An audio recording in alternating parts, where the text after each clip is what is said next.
Good evening money persons, welcome to daily మనిషి number 1046. ఈరోజు daily మనిషిలో మార్కెట్లో ఉన్న ఇంపార్టెంట్ అప్డేట్స్తో పాటు చాలా రిజల్ట్స్ ఉన్నాయి. వన్ బై వన్ క్విక్గా డిస్కస్ చేసేద్దాం. ముందుగా మార్కెట్ అప్డేట్ చూసినట్లయితే ఈ రోజు సెషన్ లో సెన్సెక్స్ 520 పాయింట్స్ పెరిగి 80,116 పాయింట్స్ కి క్లోజ్ అయినట్లయితే నిఫ్టీ 161 పాయింట్స్ పెరిగి 24,328 పాయింట్స్ కి క్లోజ్ అయింది. అండ్ ఈ రోజు సెషన్ లో మిడ్ క్యాప్ ఇండెక్స్ 0.88% పెరిగినట్లయితే స్మాల్ క్యాప్ ఇండెక్స్ 0.37% పెరిగింది. అండ్ బ్యాంక్ నిఫ్టీ 0.5% కరెక్ట్ అయింది. ఈ రోజు సెషన్ లో కూడా మన మార్కెట్ లోని పాజిటివ్ మూమెంటం అయితే కంటిన్యూ అయింది. యాక్చువల్లీ ఈ రోజు నిఫ్టీ పెరిగిన 161 పాయింట్స్ లోని ఐటీ ఇండెక్స్ 104 పాయింట్స్ కంట్రిబ్యూట్ చేయడం జరిగింది. రీసెంట్ గా బాగా ప్రెషర్ కి గురవుతున్నటువంటి ఈ ఐటీ ఇండెక్స్ ఈ రోజు ఇంత పాజిటివ్ గా రియాక్ట్ అవడానికి ఉన్నటువంటి రీజన్ హెచ్సిఎల్ టెక్నాలజీస్ వాళ్ళ రిజల్ట్స్ తో పాటు వాళ్ళు ఇచ్చినటువంటి గైడెన్స్. దాని గురించి మనం రిజల్ట్స్ కార్నర్ లో సెపరేట్ గా మాట్లాడుకుందాం. దీంతో పాటుగా గ్లోబల్ మార్కెట్స్ అన్నిటిలో కూడా పాజిటివ్ ర్యాలీ కంటిన్యూ అవడానికి మెయిన్ రీజన్ చూసినట్లయితే ఏముంటుంది, మార్కెట్ ని పడేసిన డొనాల్డ్ ట్రంపే పడేస్తున్నారు. మార్కెట్ ని పెంచినా మళ్ళీ ఆయన దగ్గర నుంచి వచ్చినటువంటి స్టేట్మెంట్స్ తోనే మార్కెట్స్ పెరుగుతున్నాయి. సో ఇప్పుడు డొనాల్డ్ ట్రంప్ దగ్గర నుంచి ఒక 2 ఇంపార్టెంట్ స్టేట్మెంట్స్ వచ్చాయి. ఆ 2 స్టేట్మెంట్స్ వల్ల కూడా గ్లోబల్ మార్కెట్స్ అన్ని కూడా పాజిటివ్ గా రియాక్ట్ అయ్యాయి. దీనిలో ఫస్ట్ స్టేట్మెంట్ నిన్న మన వీడియోలో మాట్లాడుకున్నాం కదా, డొనాల్డ్ ట్రంప్ తన సోషల్ మీడియాలోని యుఎస్ ఫెడ్ చైర్ అయినటువంటి జెరోమ్ పవెల్ గారు రిలేటెడ్ గా కొన్ని నెగటివ్ స్టేట్మెంట్స్ ఇవ్వడం జరిగింది. అంటే Jerome Powell mister loser, mister late, ఆయన ఎప్పుడు కూడా రేట్ కట్స్ రిలేటెడ్ గా డిలే చేస్తానే ఉంటాడు. అండ్ అంతేకాకుండా ఎలక్షన్ టైంలోని బైడెన్ కి సపోర్ట్ చేసే విధంగా రేట్ కట్స్ చేసినా ఇప్పుడు యుఎస్ లోని అన్ని ప్రైస్లు కంట్రోల్లో ఉన్నా కూడా ఇప్పుడు రేట్ కట్స్ చేయాల్సి వచ్చినా ఆయన చేయట్లేదు, కావాలని డిలే చేస్తున్నాడు అన్నట్టుగా ట్వీట్ చేశారు కదా. సో డొనాల్డ్ ట్రంప్ దగ్గర నుంచి అటువంటి ట్వీట్ వచ్చేసరికి మార్కెట్ లో ఏం కన్సర్న్స్ మొదలయ్యాయి అంటే యుఎస్ గవర్నమెంట్ అండ్ అలాగే యుఎస్ సెంట్రల్ బ్యాంక్ మధ్యన అంటే సఖ్యత లేదు. ఇప్పుడు డొనాల్డ్ ట్రంప్ ఏమైనా యుఎస్ ఫెడ్ చైర్ అయిన జెరోమ్ పవెల్ గారిని తీసేసేటువంటి అవకాశం ఉందా, ఇలాంటి కన్సర్న్స్ రైజ్ అయ్యాయి. కానీ నేను నైట్ దాని రిలేటెడ్ గా డొనాల్డ్ ట్రంప్ అయితే ఒక క్లారిటీ ఇచ్చారు.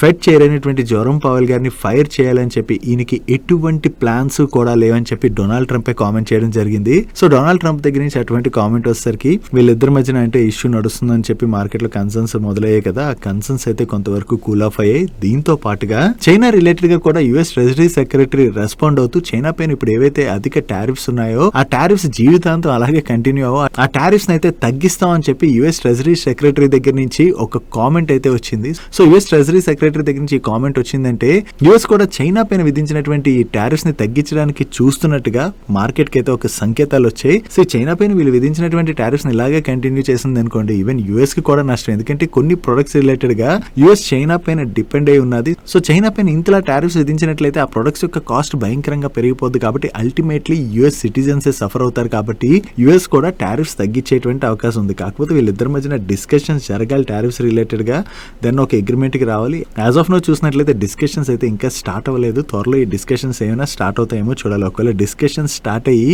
వీళ్ళిద్దరి మధ్యన ఉన్నటువంటి ఇష్యూ కనుక క్లియర్ అయిపోయింది అనుకోండి, అది కూడా మనం మార్కెట్ కి బిగ్ రిలీఫ్ గా చూడొచ్చు. అండ్ దీని రిలేటెడ్ గా చైనా వాళ్ళు కూడా రెస్పాండ్ అయ్యారు. వీళ్ళు ఫారెన్ మినిస్టర్ ఏమంటున్నారంటే చైనా పైన యుఎస్ అధికంగా టారిఫ్స్ విధించేసి ఇప్పుడు చైనాతోని మేము ఒక అగ్రిమెంట్ కి వస్తామని చెప్పి కామెంట్స్ చేయడం కరెక్ట్ కాదు. అంటే దీన్ని ఒక రైట్ వేలో డీల్ ని ముందుకు తీసుకెళ్లాలి. కానీ ఇలాగ మా పైన టారిఫ్స్ విధించేసి తర్వాత మా పైన ట్రేడ్ డీల్ చేస్తాం ఇలాంటివి చేస్తున్నట్లయితే ఎలాగున్నది, మమ్మల్ని డీల్ కి రమ్మని చెప్పి యుఎస్ ప్రెషరైజ్ చేస్తున్నట్టుగా ఉన్నది. ఇది కరెక్ట్ పద్ధతి కాదు. 2 కంట్రీస్ కూడా కూర్చుని కరెక్ట్ గా మ్యూచువల్ బెనిఫిట్స్ రిలేటెడ్ గా క్లియర్ గా డిస్కస్ చేసుకుని అప్పుడు అగ్రిమెంట్ కి రావాలి. కానీ ఇలా ప్రెషరైజ్ చేయడం కరెక్ట్ కాదని చెప్పి చైనా ఫారెన్ మినిస్టర్ అయితే రెస్పాండ్ అవడం జరిగింది. చూడాలి యుఎస్ నుంచి ఏమైనా తిరిగి స్టేట్మెంట్స్ వస్తాయేమో. బట్ ఇలా 2 కంట్రీస్ మధ్యన ఇప్పుడు ఏదైతే ట్రేడ్ వార్ నడుస్తుందో అది ఎక్కువ కాలం కొనసాగడం అన్నది మంచిది కాదు. 2 కంట్రీలు కూర్చొని డిస్కస్ చేసుకుని ఈ ట్రేడ్ వార్ కి ఎంత త్వరగా ఎండ్ పలికితే అంత మంచిది. నెక్స్ట్, చాలా మంది పిల్లల పేరు మీద బ్యాంక్ అకౌంట్ ఓపెన్ చేయాలనుకుంటారు కదా, వాళ్ళందరికీ కూడా ఇప్పుడు ఆర్బీఐ దగ్గర నుంచి అయితే గుడ్ న్యూస్ వచ్చింది. మైనర్ బ్యాంక్ అకౌంట్ ఓపెన్ చేసుకుంటాం కదా, ఈ మైనర్ బ్యాంక్ అకౌంట్ రిలేటెడ్ గా ఆర్బీఐ కొత్త గైడ్ లైన్స్ తీసుకొచ్చింది. ఈ న్యూ గైడ్ లైన్స్ 2025 జూలై 1 నుంచి అమల్లోకి రాబోతున్నాయి. దీనిలో భాగంగా 10 years ఆర్ అబోవ్ ఏజ్ ఉన్నటువంటి మైనర్స్ ఎవరైనా సరే ఒకవేళ బ్యాంక్ లో అకౌంట్ ఓపెన్ చేసుకోవాలనుకున్నట్లయితే హ్యాపీగా వాళ్ళ పేరు పైన అకౌంట్ ని వాళ్ళ లీగల్ గార్డియన్ ఎవరైతే ఉంటారో వాళ్ళ త్రూ అయితే ఓపెన్ చేసుకోవచ్చు. ఓపెన్ చేసుకున్న తర్వాత ఇక్కడి నుంచి ఈ మైనర్ బ్యాంక్ అకౌంట్ ఏదైతే ఉన్నదో దాన్ని ఆ మైనర్ చిల్డ్రన్ ఎవరైతే ఉన్నారో వాళ్ళే ఆపరేట్ చేసుకోవాలనుకున్నా కూడా హ్యాపీగా ఆపరేట్ చేసుకునేటువంటి అవకాశం ఆర్బీఐ కల్పిస్తుంది. ఈ కొత్త రూల్ తీసుకురావడానికి రీజన్ రీజన్ ఏంటంటే పిల్లల్లో కూడా డబ్బులు వాళ్ళంతట వాళ్ళు ఎలా మేనేజ్ చేసుకోవాలి అండ్ డబ్బుల్ని ఎలా ఖర్చు పెట్టుకోవాలి, ఎలా దాచుకోవాలి, ఈ రకమైన అవగాహన చిన్నప్పటి నుంచి పెంపొందించినట్లయితే పెద్ద అయ్యేసరికి వాళ్ళు డబ్బులు సేవ్ చేసుకోవడం అది కూడా వాళ్ళకి బాగా అలవాటు అవుతుంది. కాబట్టి ఆర్బీఐ ఈ కొత్త రూల్ అయితే తీసుకురావడం జరిగింది. దీనిలో భాగంగా ఇక పైన ఈ మైనర్ అకౌంట్స్ ఏవైతే ఓపెన్ చేస్తారో దానికి డెబిట్ కార్డ్, చెక్ బుక్ తో పాటుగా డిజిటల్ బ్యాంకింగ్ సర్వీసెస్ ని కూడా ఆఫర్ చేయనున్నారు. ఒకవేళ మైనర్ తనంతట తన ఇవన్నీ కూడా ఆపరేట్ చేసుకోవాలనుకున్నట్లయితే హ్యాపీగా ఆపరేట్ చేసుకోవచ్చు. ఇప్పుడు మైనర్స్ పేరు మీద ఏవైతే అకౌంట్స్ ఓపెన్ అవుతాయో వన్స్ వాళ్ళు మేజర్ అయిపోయారు అనుకోండి, ఈ అకౌంట్స్ ని ఎలా మళ్ళీ షిఫ్ట్ చేసుకోవాలంటే దానికి కూడా ఆర్బీఐ కొత్త గైడ్ లైన్స్ అయితే ఇవ్వడం జరిగింది. ఆ మైనర్ ఎవరైతే ఉంటారో వాళ్ళు వన్స్ మేజర్ అయిన తర్వాత ఒకవేళ అప్పటికి ఆ అకౌంట్ ని వాళ్ళ గార్డియన్ మేనేజ్ చేస్తున్నారు అనుకోండి, ఆ బ్యాంక్ అకౌంట్ లో ఉన్నటువంటి డబ్బులు ఉంటాయి కదా వాటిని గార్డియన్ కి కన్ఫర్మ్ చేసిన తర్వాత ఆ బ్యాంక్ అకౌంట్ ని కంప్లీట్ గా చిల్డ్రన్ కి హ్యాండ్ ఓవర్ చేస్తారు. అంతేకాకుండా 18 years ఏజ్ వచ్చిన తర్వాత వాళ్ళ దగ్గర నుంచి ఫ్రెష్ అకౌంట్ ఆపరేటింగ్ ఇన్స్ట్రక్షన్స్ ని కలెక్ట్ చేసుకోవడంతో పాటు వాళ్ళ కొత్త సిగ్నేచర్ ని కూడా కలెక్ట్ చేసుకుని వాటన్నిటిని కూడా ఆ బ్యాంక్ అకౌంట్ లోని అప్డేట్ చేసేస్తారు. కాకపోతే మైనర్ అకౌంట్ రిలేటెడ్ గా ఉన్నటువంటి ఒక వన్ థింగ్ ఏంటంటే ఈ మైనర్ అకౌంట్ పైన ఎటువంటి లోన్స్ కూడా బ్యాంక్స్ ఇష్యూ చేయు అండ్ ఇందులోని ఎటువంటి నెగిటివ్ బ్యాలెన్స్ కూడా ఉండకూడదని చెప్పి ఆర్బీఐ రూల్ పెట్టడం జరిగింది. ఎందుకంటే చిన్న పిల్లల పైన లోన్స్ ఇటువంటి బర్డెన్ చిన్నప్పటి నుంచి ఉన్నదనుకోండి, వాళ్ళ అప్పులు తీసుకోవడానికి అది అలవాటు పడిపోతారు. కాబట్టి లోన్స్ అవి మైనర్ అకౌంట్స్ పైన ఉండకూడదని చెప్పి క్లియర్ గా స్టేట్మెంట్ అయితే ఆర్బీఐ ఇవ్వడం జరిగింది. So RBI minor accounts related గా తీసుకొచ్చినటువంటి కొత్త రూల్స్ రిలేటెడ్ గా మీరే అనుకుంటున్నారు కింద కామెంట్ సెక్షన్ లో కామెంట్ చేయండి. యాక్చువల్లీ పిల్లల్లోని ఫైనాన్స్ మేనేజ్మెంట్ అన్నది చిన్నప్పటి నుంచి కరెక్ట్ గా నేర్పించామనుకోండి, పెద్ద అయిన తర్వాత అంటే వన్స్ వాళ్ళు సంపాదించడం అది మొదలు పెట్టిన తర్వాత డబ్బుల్ని వాళ్ళంతటా వాళ్ళు ఎలా మేనేజ్ చేసుకోవాలో వాళ్ళకి చాలా ఈజీగా అర్థమవుతుంది. కాబట్టి ఆర్బీఐ తీసుకొచ్చినటువంటి ఈ స్టెప్ అయితే మేమైతే పాజిటివ్ గానే అనుకుంటున్నాం. మీ ఒపీనియన్ ఏంటో కింద కామెంట్ సెక్షన్ లో షేర్ చేయడానికి ప్రయత్నించండి. డైలీ మార్కెట్ లో వచ్చేటువంటి ఇలాంటి ఇంట్రెస్టింగ్ అప్డేట్స్ ని మీతో డీటెయిల్ గా షేర్ చేయడానికి మన టీం పెడుతున్నటువంటి ఎఫర్ట్స్ వీడియో చూస్తున్న ఏ పాయింట్ ఆఫ్ టైంలో అయినా మీకు హెల్ప్ఫుల్ అయినట్లయితే మన వీడియోని మర్చిపోకుండా లైక్ చేయడానికి ప్రయత్నించండి. అండ్ మీరు ఇదే ఫస్ట్ టైం మన ఛానల్కి వచ్చినట్లయితే మా నుంచి వచ్చేటువంటి ఇంట్రెస్టింగ్ వీడియోస్ని రెగ్యులర్గా ఫాలో అవడానికి మన ఛానల్ని అయితే సబ్స్క్రైబ్ చేసుకుని పక్కనున్న బెల్ ఐకాన్లోని ఆల్ నోటిఫికేషన్స్ యాక్టివేట్ చేసుకోవడం మర్చిపోకండి. నెక్స్ట్ నిన్న ఎయిర్టెల్ అండ్ అలాగే అదానీ గ్రూప్ రెండిట్ల దగ్గర నుంచి ఒక ఇంపార్టెంట్ అప్డేట్ వచ్చింది. Actually Adani data networks limited వాళ్ళ దగ్గర ఉన్నటువంటి 400 MHz స్పెక్ట్రమ్ ని ఎయిర్టెల్ వాళ్ళు అక్వైర్ చేసేందుకు గాను అగ్రిమెంట్ లోకి ఎంటర్ అయ్యారు. యాక్చువల్లీ అదానీ గ్రూప్ వాళ్ళు 3 years బిఫోర్ మన కంట్రీలో జరిగినటువంటి 5G ఆప్షన్ లోని పార్టిసిపేట్ చేసి ఈ స్పెక్ట్రమ్ ని అక్వైర్ చేయడం జరిగింది. దీని ద్వారా వీళ్ళ పోర్ట్స్, ఎయిర్పోర్ట్స్ అండ్ అలాగే అదర్ బిజినెస్ ఏవైతే ఉన్నాయో వీటన్నిటి చోట కూడా ప్రైవేట్ 5G నెట్వర్క్ సర్వీసెస్ అయితే డెవలప్ చేయాలని వీళ్ళు అనుకున్నారు. బట్ వీళ్ళ కోర్ బిజినెస్ అయితే టెలికాం బిజినెస్ కాదు కదా. ఈవెన్ ఈ టెలికాం బిజినెస్ లోకి వీళ్ళు ఎంటర్ అయ్యి బిజినెస్ ని గ్రో చేయాలనుకున్నా కూడా ఎయిర్టెల్ అండ్ జియో లాంటి స్ట్రాంగ్ ప్లేయర్స్ తో వీళ్ళు కంపీట్ చేసి ఆ బిజినెస్ ని గ్రో చేయాలంటే it takes lot of time. Might be ఈ బిజినెస్ లోకి ఎంటర్ అయినా కూడా అది పెద్దగా లాభం ఉండకపోవచ్చు. ప్రెసెంట్ చాలా టైం పట్టేటువంటి అవకాశం ఉన్నదని చెప్పి అదానీ గ్రూప్ కూడా అర్థమైనట్టుంది. దీంతోనే వీళ్ళ దగ్గర ఉన్నటువంటి ఈ స్పెక్ట్రమ్ ని ఎయిర్టెల్ వాళ్ళకి వీళ్ళు సెల్ చేస్తున్నట్టున్నారు. నెక్స్ట్ ఎలక్ట్రిక్ 2-wheelers ని మ్యానుఫ్యాక్చర్ చేసి సెల్ చేసేటువంటి ఎథర్ ఎనర్జీ వాళ్ళు వాళ్ళ కంపెనీని ఐపీఓకి తీసుకురాబోతున్నట్టుగా చాలా రోజుల నుంచి మార్కెట్ లో న్యూస్ వినిపిస్తున్నది కదా. ఈ ఐపీఓ April 28th రోజున ఓపెన్ అయ్యి April 30th రోజున క్లోజ్ అవుతున్నది. అండ్ ఈ ఐపీఓని వీళ్ళు 304 to 321 rupees per share price band కి కోట్ చేస్తున్నారు. అండ్ ఈ ఐపీఓలో మీరు పార్టిసిపేట్ చేయాలంటే మినిమం 46 shares తోని 1 lot కి అయితే అప్లై చేయవలసి ఉంటుంది. అండ్ ఈ stock both BSE and NSE లోని లిస్ట్ అవునున్నది. అండ్ ఈ ఐపీఓ రిలేటెడ్ గా రిమైనింగ్ టెంటేటివ్ డేట్స్ ని మీరు ఇక్కడ స్క్రీన్ పై చూడొచ్చు. నెక్స్ట్ సోనా BLW వాళ్ళ రిలేటెడ్ గా ఒక పాజిటివ్ అప్డేట్ ఉన్నది అండ్ ఒక నెగిటివ్ అప్డేట్ ఉన్నది. ముందుగా వీళ్ళు రిలేటెడ్ ఉన్నటువంటి పాజిటివ్ అప్డేట్ గురించి డిస్కస్ చేసుకుందాం. యాక్చువల్లీ యుఎస్ లిస్టెడ్ కంపెనీ అయినటువంటి టెస్లా వాళ్ళ రిజల్ట్స్ వచ్చాయి. ఈ రిజల్ట్స్ తర్వాత టెస్లా వాళ్ళు కండక్ట్ చేసినటువంటి కాన్ కాల్ లోని వాళ్ళు ఏం షేర్ చేస్తున్నారంటే ఈ డిసెంబర్ క్వార్టర్ లోని వీళ్ళ model 3 and model Y production volumes అయితే ఇయర్ లోని 16% తగ్గాయి. కానీ ప్రెసెంట్ చూసినట్లయితే వీళ్ళ మోడల్ Y ప్రొడక్షన్ రేట్ అయితే ప్రీవియస్ లెవెల్స్ ఏవైతే ఉన్నాయో ఆ లెవెల్స్ కి అయితే రీచ్ అయ్యిందని చెప్పి వాళ్ళ మేనేజ్మెంట్ అయితే కామెంట్ చేయడం జరిగింది. టెస్లా టోటల్ వాల్యూమ్స్ లో మనం చూసినట్లయితే ఈ మోడల్ 3 అండ్ Y రెండు కలిపి 95% వరకు కంట్రిబ్యూట్ చేస్తున్నాయి.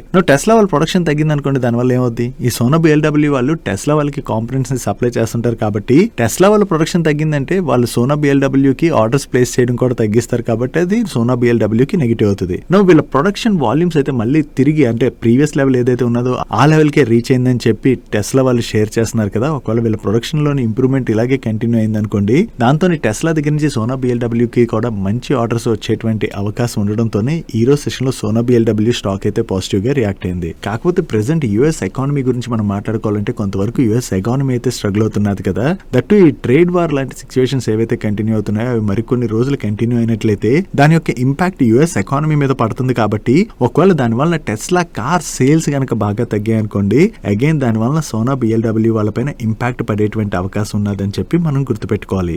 ఈ సోనా బిఎల్డబ్ల్యూ వాళ్ళ రిలేటెడ్ గా వచ్చినటువంటి నెగిటివ్ అప్డేట్ ఏంటంటే, బోఫా వాళ్ళు సోనా బిఎల్డబ్ల్యూ స్టాక్ కి ప్రీవియస్ గా బై రేటింగ్ ఇచ్చారు. దాన్ని ఇప్పుడు డౌన్ గ్రేడ్ చేస్తూ అండర్ పెర్ఫార్మ్ రేటింగ్ ఇవ్వడం జరిగింది. అండ్ అంతేకాకుండా ఈ స్టాక్ టార్గెట్ ప్రైస్ వీళ్ళు ప్రీవియస్ గా 700 రూపీస్ గా ఫిక్స్ చేసినట్లయితే దాన్ని ఇప్పుడు 440 రూపీస్ కి కట్ చేశారు. దానికి వీళ్ళు చెప్తున్నటువంటి రీజన్స్ ఏంటంటే, ఇందాక మనం మాట్లాడుకున్నాం కదా, యుఎస్ లోని టారిఫ్స్ రిలేటెడ్ గా ఏదైతే ఇంపాక్ట్ కనబడుతున్నదో దానివల్ల ఓవరాల్ గా సోనా బిఎల్డబ్ల్యూ వాళ్ళపైన ఇంపాక్ట్ పడచ్చు. ఎందుకంటే సోనా బిఎల్డబ్ల్యూ వాళ్ళు జనరేట్ చేసేటువంటి ఓవరాల్ రెవెన్యూస్ లోని 43% రెవెన్యూ కంట్రిబ్యూషన్ యుఎస్ దగ్గర నుంచి వస్తుంది. కాబట్టి యుఎస్ ఒకవేళ ఇంపాక్ట్ అయినట్లయితే దానివల్ల సోనా బిఎల్డబ్ల్యూ పైన ఇంపాక్ట్ పడుతుంది. కాబట్టి వీళ్ళు సోనా బిఎల్డబ్ల్యూ స్టాక్ రేటింగ్ ని డౌన్ గ్రేడ్ చేసి టార్గెట్ ప్రైస్ ని కట్ చేయడం జరిగింది. బట్ వీళ్ళు టార్గెట్ ప్రైస్ ని కట్ చేసినా కూడా టెస్లా కాన్ కాల్ ఏవైతే కొన్ని పాజిటివ్ స్టేట్మెంట్స్ వచ్చాయంటే వాళ్ళ వాల్యూమ్స్ తిరిగి సేమ్ లెవెల్స్ కి వస్తున్నాయని చెప్పి పాజిటివ్ స్టేట్మెంట్స్ వచ్చాయో దాంతోనే ఈ రోజు సోనా బిఎల్డబ్ల్యూ స్టాక్ అయితే పాజిటివ్ గా రియాక్ట్ అయినట్టుంది. నెక్స్ట్ ఇండియా అండ్ యుఎస్ మధ్యన ట్రేడ్ డీల్ రిలేటెడ్ గా డిస్కషన్స్ అయితే నడుస్తున్నాయి కదా.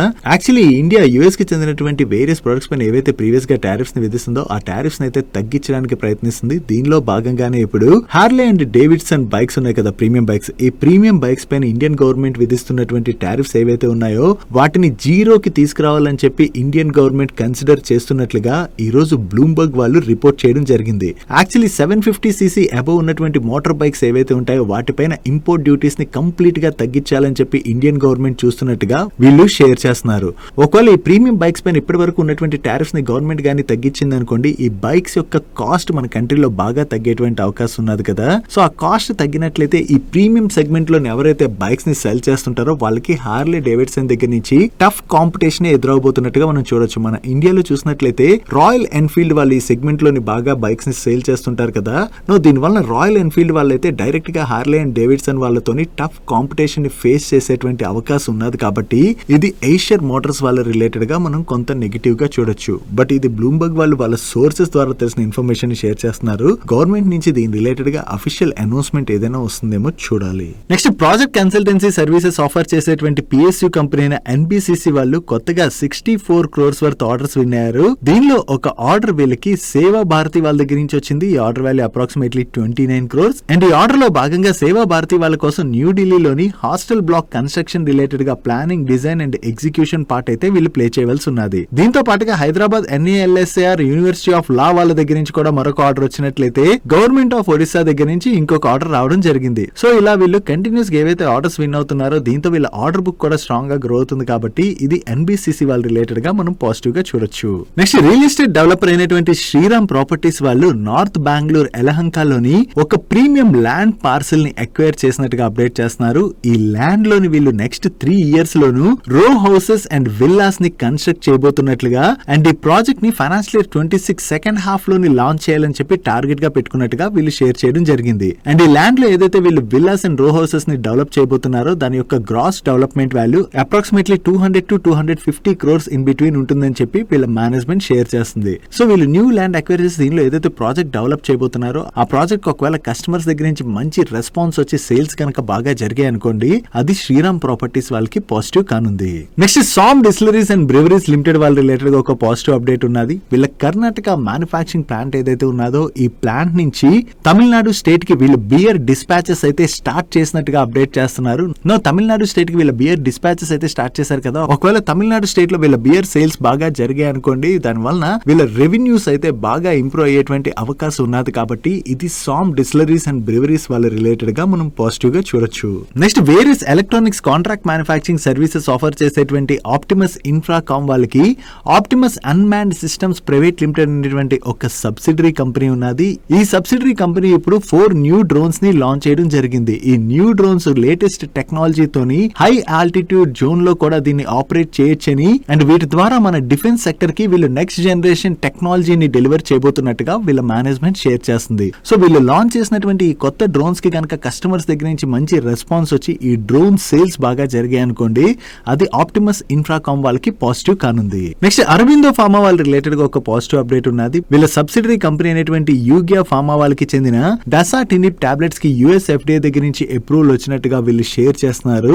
అండ్ ఈ టాబ్లెట్స్ ని ఫైనాన్షియల్ ఇయర్ 26 quarter 1 లోని లాంచ్ చేస్తామని చెప్పి వీళ్ళు ఎక్స్పెక్ట్ చేస్తున్నట్టుగా అండ్ యుఎస్ యుఎస్ లోని లాస్ట్ 12 months లోని వీటి యొక్క సేల్స్ $1.8 మిలియన్ గా వీళ్ళు షేర్ చేస్తున్నారు. సో యుఎస్ లో ఈ టాబ్లెట్స్ రిలేటెడ్ గా మంచి డిమాండ్ ఉన్నది కాబట్టి ఈ టాబ్లెట్స్ ని వీళ్ళు యుఎస్ లో లాంచ్ చేసినట్లయితే ఆ డిమాండ్ ని వీళ్ళు క్యాటర్ చేసేటువంటి అవకాశం ఉన్నది కాబట్టి ఇది అరబిందో ఫార్మా వాళ్ళ రిలేటెడ్ గా మనం పాజిటివ్ గా చూడొచ్చు.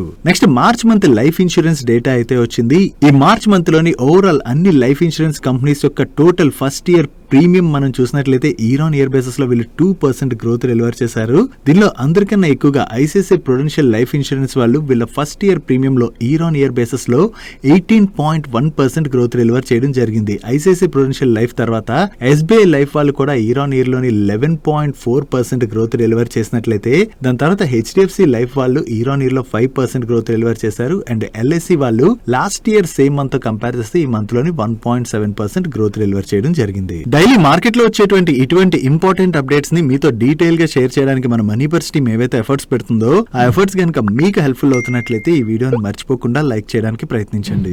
Next wind energy solutions provide చేసేటువంటి సుజ్లాన్ ఎనర్జీ వాళ్ళ రిలేటెడ్ ఒక ఇంపార్టెంట్ అప్డేట్ ఉన్నది. వీళ్ళకి ఆల్రెడీ ప్రీవియస్ గానే ఎన్టీపీసీ గ్రీన్ ఎనర్జీ లిమిటెడ్ ఉన్నది కదా, వాళ్ళ దగ్గర నుంచి 1000 మెగావాట్ పైన ఆర్డర్ అయితే వచ్చింది. ఇప్పుడు అడిషనల్ గా మరొక ఆర్డర్ అయితే వీళ్ళు రిసీవ్ చేసుకున్నారు. అంటే ఎన్టీపీసీ గ్రీన్ ఎనర్జీ దగ్గర నుంచి వీళ్ళకి 1500 మెగావాట్ పైన ఆర్డర్ వచ్చినట్టుగా మనం అర్థం చేసుకోవచ్చు. సో ఇప్పుడు ఫ్రెష్ గా వచ్చినటువంటి ఈ ఆర్డర్ లో భాగంగా కర్ణాటక రీజియన్ లోని ప్రాజెక్ట్ కోసం వీళ్ళు 120 విండ్ టర్బైన్ జనరేటర్స్ ని సప్లై చేయబోతున్నారు. సో వీళ్ళకి ఏదైతే ఎన్టీపీసీ గ్రీన్ ఎనర్జీ నుంచి అడిషనల్ ఆర్డర్ వచ్చిందో ఇది సుజ్లాన్ ఎనర్జీ వాళ్ళ రిలేటెడ్ గా మనం పాజిటివ్ గా చూడొచ్చు. నెక్స్ట్ సమ్మర్ సీజన్ అయితే ఆల్మోస్ట్ పీక్ కి రీచ్ అయింది కదా. మన కంట్రీలోని చాలా ప్లేసెస్ లోని హీట్ వేవ్స్ కూడా మొదలైపోయి జనరల్లీ ఈ సమ్మర్ సీజన్లో ఏమవుతుంది, బెవరేజెస్ సేల్స్ అనేవి కంటిన్యూస్గా పెరుగుతాయి కదా. సో దీనివల్ల వరుణ్ బెవరేజెస్ వాళ్ళకి అయితే డైరెక్ట్గా బెనిఫిట్ దొరుకుతుంది. అండ్ వరుణ్ బెవరేజెస్ వాళ్ళ సేల్స్ కూడా ఈ టైంలో బాగా పెరుగుతాయి. డిమాండ్ ఏదైతే కంటిన్యూస్గా పెరుగుతున్నదో ఆ డిమాండ్ని వీళ్ళు మీట్ అవ్వాలంటే వీళ్ళ కెపాసిటీస్ కూడా పెంచుకోవాల్సి వస్తుంది కదా. దానిలో భాగంగానే ఉత్తరప్రదేశ్ ప్రయాగ్రాజ్లోని వీళ్ళు ఒక కొత్త మ్యానుఫ్యాక్చరింగ్ ప్లాంట్ని సెటప్ చేశారు. ఈ ప్లాంట్లోని కమర్షియల్ ప్రొడక్షన్ ఇప్పుడు స్టార్ట్ చేసినట్టుగా వీళ్ళు అప్డేట్ చేస్తున్నారు. అండ్ ఈ మ్యానుఫ్యాక్చరింగ్ ప్లాంట్లోని వీళ్ళు soft drinks, juice based drinks, package drinking water వీటి రిలేటెడ్గా వర్క్ చేయబోతున్నట్టుగా షేర్ చేస్తున్నారు. సో వీళ్ళ కెపాసిటీస్ ఏవైతే పెంచుకుంటున్నారో దాని ద్వారా పెరుగుతున్నటువంటి డిమాండ్ని వీళ్ళు క్యాటర్ చేసేటువంటి అవకాశం ఉన్నది కాబట్టి ఇది వరుణ్ బెవరేజెస్ వాళ్ళ రిలేటెడ్గా మనం పాజిటివ్గా చూడొచ్చు. నెక్స్ట్ ఇన్ఫ్రా ప్రాజెక్ట్స్ ఎగ్జిక్యూట్ చేసేటువంటి అశోక బిల్డ్కాన్ వాళ్ళు ప్రీవియస్గానే సెంట్రల్ రైల్వే వాళ్ళు ఫ్లోట్ చేసినటువంటి టెండర్లో పార్టిసిపేట్ చేసి L1 బిడ్డర్గా సెలెక్ట్ అయ్యారు. దీనిలో భాగంగా ఇప్పుడు వీళ్ళు LOA రిసీవ్ చేసుకోవడం జరిగింది. వీళ్ళకి వచ్చినటువంటి ఈ ఆర్డర్లో భాగంగా పాత్రా అండ్ జామ్నర్లోని సెంట్రల్ రైల్వే వాళ్ళ కోసం వేరియస్ బ్రిడ్జెస్ కన్స్ట్రక్ట్ చేయడంతో పాటు సివిల్ వర్క్స్ కూడా చేయవలసి ఉన్నది. ఈ ఆర్డర్ వాల్యూ అప్రాక్సిమేట్లీ 500 crores పైనే. అండ్ ఈ ఆర్డర్ని వీళ్ళు 913 daysలోని ఎగ్జిక్యూట్ చేయవలసి ఉన్నది. Next various infra projects execute చేసేటువంటి పిఎన్సి ఇన్ఫ్రాటెక్ వాళ్ళకి రాజస్థాన్ PWD డిపార్ట్మెంట్ దగ్గర నుంచి ఒక కొత్త ఆర్డర్ వచ్చింది. ఈ ఆర్డర్లో భాగంగా రాజస్థాన్ భారత్పూర్లోని వీళ్ళు వేరియస్ బ్రిడ్జెస్ రిలేటెడ్గా వర్క్స్ చేయవలసి ఉన్నది. అండ్ ఈ order value approximately 239 crores. And ఈ ఆర్డర్ని వీళ్ళు 24 monthsలో ఎగ్జిక్యూట్ చేయవలసి ఉన్నది. నెక్స్ట్ ఏపీఐ మ్యానుఫ్యాక్చరింగ్ కంపెనీ అయినటువంటి క్యాప్లిన్ పాయింట్ వాళ్ళ రిలేటెడ్గా ఒక పాజిటివ్ అప్డేట్ ఉన్నది. వీళ్ళ పైథానడైన్ ఇంజెక్టబుల్ ఎమల్షన్కి US FDA దగ్గర నుంచి అయితే అప్రూవల్ వచ్చింది. దీన్ని యాక్చువల్లీ విటమిన్ K డెఫిషియన్సీతోని ఏవైతే బ్లడ్ క్లాట్స్ వస్తుంటాయో దాని ట్రీట్మెంట్లో భాగంగా యూజ్ చేస్తుంటారు. అండ్ యూఎస్లోని వీటి యొక్క estimated annual sales $18.5 million. So ఈ టాబ్లెట్ రిలేటెడ్గా వీళ్ళకి US FDA దగ్గర నుంచి అప్రూవల్ వచ్చింది కాబట్టి యూఎస్లో వీటి రిలేటెడ్గా ఉన్నటువంటి ఆపర్చునిటీని వీళ్ళు క్యాటర్ చేసేటువంటి అవకాశం ఉంది. ఇది క్యాప్లిన్ పాయింట్ వాళ్ళ రిలేటెడ్గా మనం పాజిటివ్గా చూడొచ్చు. నెక్స్ట్ నిన్న నైట్ హెచ్సిఎల్ టెక్నాలజీస్ వాళ్ళ నెంబర్స్ వచ్చాయి. ఈ హెచ్సిఎల్ టెక్నాలజీస్ వాళ్ళ నెంబర్స్ వచ్చిన తర్వాత ఈ రోజు ఓవరాల్ అన్ని ఐటీ స్టాక్స్ లో కూడా మనం పాజిటివ్ మూమెంటం చూసాం. యాక్చువల్లీ ఇప్పటి వరకు వచ్చినటువంటి IT companies numbers like TCS కావచ్చు, విప్రో కావచ్చు, ఇన్ఫోసిస్ కావచ్చు, ఇవన్నీ కూడా మార్కెట్ ని కొంతవరకు డిసప్పాయింట్ చేశాయి కదా. కానీ హెచ్సిఎల్ టెక్నాలజీస్ వాళ్ళ నెంబర్స్ మాత్రం మార్కెట్ ఎస్టిమేట్ చేసిన విధంగానే ఉన్నాయి. వీళ్ళ రెవెన్యూస్ లోని ఇయర్ ఆన్ ఇయర్ లో చూసినా క్వార్టర్ ఆన్ క్వార్టర్ లో చూసినా డీసెంట్ గ్రోత్ డెలివర్ చేశారు.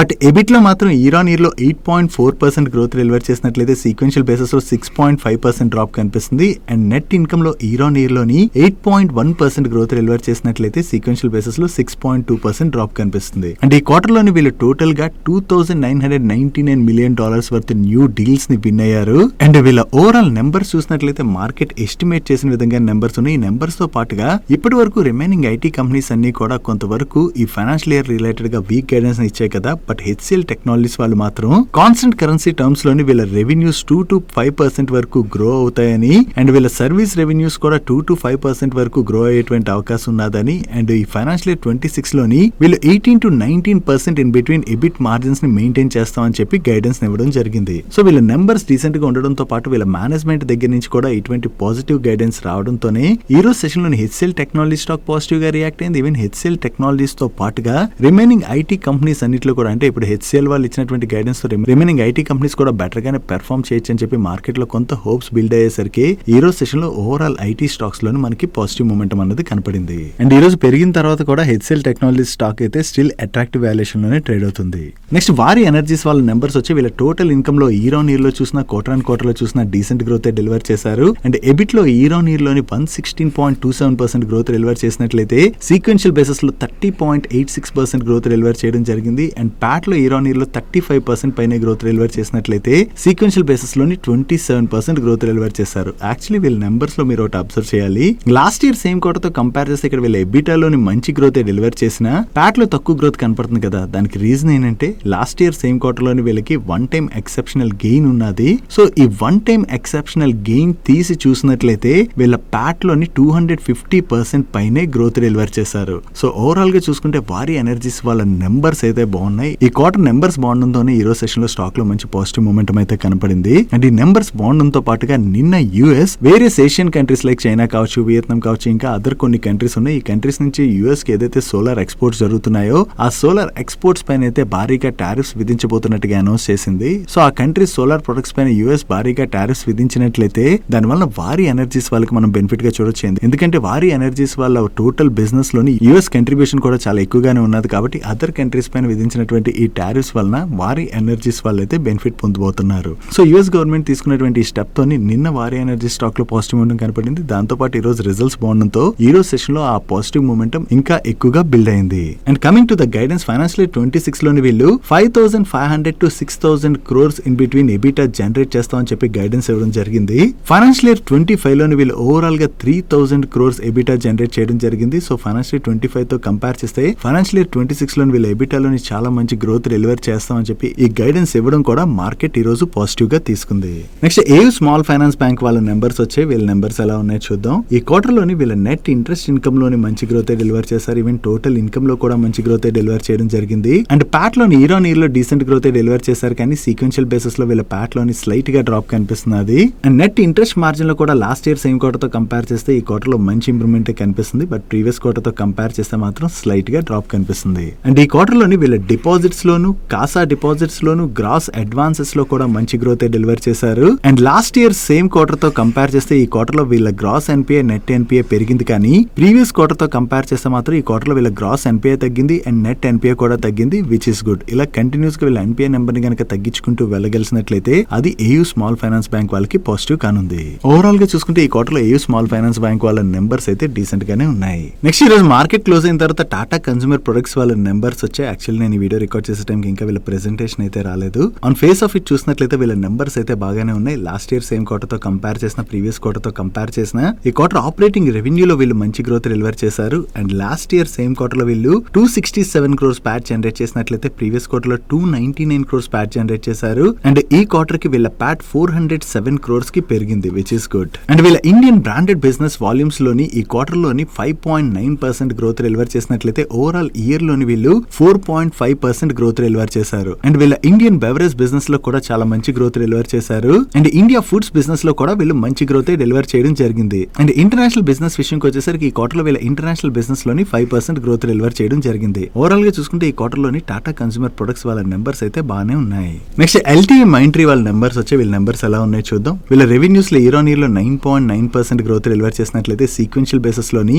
జస్ట్ 1.1% గ్రోత్ డెలివర్ చేశారు. అండ్ ఎబిట్ లోని ఇయర్ ఆన్ ఇయర్ లో చూసిన క్వార్టర్ ఆన్ క్వార్టర్ లో చూసిన డీసెంట్ గ్రోత్ డెలివర్ చేయడం జరిగింది. అండ్ ప్యాట్ లో ఇయర్ ఆన్ ఇయర్ లో 2.5% గ్రోత్ డెలివర్ చేసినట్లయితే సీక్వెన్షియల్ బేసిస్ లో 3.9% గ్రోత్ డెలివర్ చేశారు. But last year same quarter తో కంపేర్ చేస్తే మాత్రం ఈ క్వార్టర్ లోని వీళ్ళ ఎబిట్ మార్జిన్స్ లో డ్రాప్ కనపడుతున్నది. అండ్ ఈవెన్ ప్యాట్ మార్జిన్స్ లో కూడా డ్రాప్ కనిపిస్తుంది. ఓవరాల్ గా చూసుకుంటే నెంబర్స్ ఓకేగా ఉన్నాయి. బట్ ఇంకా వీళ్ళు బెటర్ నెంబర్స్ డెలివర్ చేయొచ్చు అని చెప్పి మార్కెట్ అయితే ఎక్స్పెక్ట్ చేసింది. బట్ మార్కెట్ ఎక్స్పెక్ట్ చేసిన దానికన్నా కూడా వీళ్ళు కొంత బిలో గ్రోత్ డెలివర్ చేసినట్టుగా మనం అర్థం చేసుకోవచ్చు. ఈ క్వార్టర్ లో వీళ్ళు విన్ అయినటువంటి కీ డీల్స్ ని మీరు ఇక్కడ స్క్రీన్ పై చూడొచ్చు. Next various financial services offer offer చేసేటువంటి చాయిస్ ఇంటర్నేషనల్ వాళ్ళ నెంబర్స్ వచ్చాయి. వీళ్ళ నెంబర్స్ కూడా బాగానే ఉన్నాయి. ఇయర్ ఆన్ ఇయర్ లో చూసిన క్వార్టర్ ఆన్ క్వార్టర్ లో చూసిన వీళ్ళ ఆపరేటింగ్ రెవెన్యూలో డీసెంట్ గ్రోత్ డెలివర్ చేశారు. అండ్ ఎబిటాలో ఇయర్ ఆన్ ఇయర్ లో 41% పైన గ్రోత్ డెలివర్ చేసినట్లయితే సీక్వెన్షియల్ బేసిస్ లో 59% పైన గ్రోత్ డెలివర్ చేశారు. అండ్ ప్యాట్ లో లాస్ట్ ఇయర్ సేమ్ క్వార్టర్ తో కంపారిజన్ ఈ క్వార్టర్ లో 35% పైన గ్రోత్ డెలివర్ చేసినట్లయితే సీక్వెన్షియల్ బేసిస్ లోని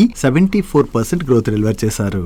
అండ్ వీళ్ళ stock broking AM loan wealth products AM లో కూడా ఇయర్ ఆన్ ఇయర్ లో మంచి గ్రోత్ డెలివర్ చేయడం జరిగింది. అండ్ వీళ్ళ ఇన్సూరెన్స్ బిజినెస్ లో కూడా చాలా మంచి గ్రోత్ డెలివర్ చేశారు. అండ్ వీళ్ళ ఎన్బిఎఫ్సి బిజినెస్ ఏదైతే ఉన్నదో దీనిలోని వీళ్ళ టోటల్ లోన్ బుక్ లోని 59% గ్రోత్ డెలివర్ చేసినట్లయితే రీటైల్ లోన్ బుక్ లోని 105% గ్రోత్ డెలివర్ చేశారు. అండ్ వీళ్ళ నెట్ ఎన్పిఏ లో కూడా 94 బేసిస్ పాయింట్స్ డ్రాప్ కనిపిస్తుంది, విచ్ ఇస్ గుడ్. ఓవరాల్ గా చూసుకుంటే ఈ క్వార్టర్ లోని చాయిస్ ఇంటర్నేషనల్ వాళ్ళ నెంబర్స్ అయితే బాగున్నాయి. నెక్స్ట్ మ్యూజిక్ బిజినెస్ చేసేటువంటి టిప్స్ మ్యూజిక్ వాళ్ళ నెంబర్స్ వచ్చే ఇయర్ ఆన్ ఇయర్ లో వీళ్ళ ఆపరేటింగ్ రెవెన్యూలోను ఎబిటాలోను ప్యాట్ లోను డీసెంట్ గ్రోత్ డెలివర్ చేశారు. బట్ వీళ్ళ మార్జిన్స్ లో మాత్రం స్లైట్ గా డ్రాప్ కనిపిస్తుంది. అండ్ సీక్వెన్షియల్ బేసిస్ లో వీళ్ళ ఆపరేటింగ్ రెవెన్యూలో జస్ట్ 1% గ్రోత్ డెలివర్ చేసినట్లయితే ఆపరేటింగ్ ఎబిటాలో 33% డ్రాప్ కనిపిస్తుంది. అండ్ ప్యాట్ లో 31% డ్రాప్ కనిపిస్తుంది. ఈవెన్ ప్రీవియస్ క్వార్టర్ తో కంపేర్ చేస్తే ఈ క్వార్టర్ లోని వీళ్ళ ఎబిటా మార్జిన్స్ లోను ప్యాట్ మార్జిన్స్ లో కూడా బాగానే డ్రాప్ కనిపిస్తుంది. నెక్స్ట్ డయాగ్నోస్టిక్ సర్వీసెస్ ప్రొవైడ్ చేసేటువంటి థైరో కేర్ వాళ్ళ నెంబర్స్ వచ్చాయి. ఈ క్వార్టర్ లో వీళ్ళ ఆపరేటింగ్ రెవెన్యూలో మంచి గ్రోత్ డెలివర్ చేశారు. And last year same quarter లోని వీళ్ళు 17 crores ప్యాట్ జనరేట్ చేసినట్లయితే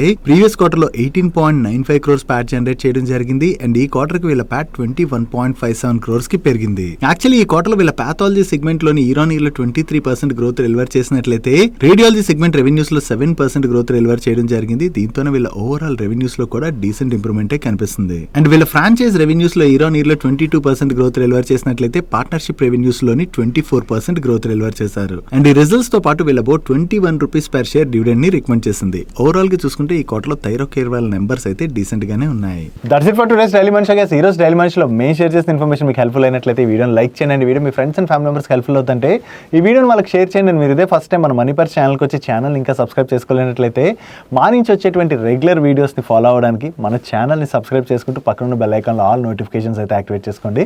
నేను చంద్రశేఖర్ పత్రి మరొక ఇంట్రెస్టింగ్ వీడియోతో కలుద్దాం. Good night.